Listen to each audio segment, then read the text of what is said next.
اسهل وصفه كيما هذه ما كاش، اللي هي كريم بغولي تجيكم بزاف بنينه، تجيكم كريمز وبمقادير مضبوطه، بثلاث مقادير فقط راح تحضروا هاد لاغوسيت. شوف القربعه تاع الكراميل، هذه هي الميزه تاع هاد لاغوسيت، انكم تاكلوا وتحسوا بالقرمشه تاع الكراميل، والخفه تاعها ما نحكي لكمش.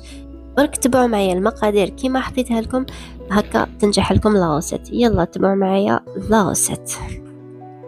في كاسرونه راح نجيبو 370 غرام تاع لا كريم فريش اللي يكون فيها 35% ماده دسمه، مع 200 غرام حليب كامل الدسم ولافاني، ونخلو الخليط يغلى مليح. ابخي نحوه من النار. ودوكا راح نجيبو بول نديرو فيه 5 صفار بيض، ونديرو لافاني كميه مليحه مع 90 غرام تاع السكر، ونبداو نخلطو حتى يبيض الخليط. السر باش تنجح لكم هاد لاغوسيت هي انكم تحبسوا لا بريباراسيون وتخلوا الخليط تاع لا كريم فريش والحليب يبرد، وميم طون هذاك السكر راهو يذوب مع البيض.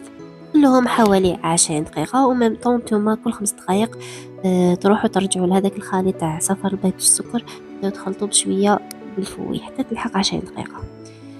شوفوا بعد ما لحقت لي 20 دقيقة خلطت هذاك الخليط تاع لا كريم فريش والحليب مع خليط تاع صفار البيض والسكر، خلطتهم مليح كيما شفتوا.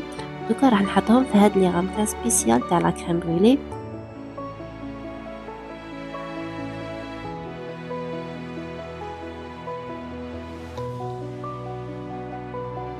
تكملوا تعمروهم مليح. راح نحطوا الماء المغلي في سنيوه، راح يطيبوا في لو با مارين كيما يطيبوا الفلون، وراح ندخلوهم الفور على درجه 120 حوالي ساعه. تلقاو لي بوردور بداو يحمروا، يعني بدات تماسك شويه برك، بصح لازم تكون تتحرك في الوسط. المهم خلوها ساعه، تلقاوها مازالها تتحرك في الوسط، نحوها باش هكا تجيكم كريموز.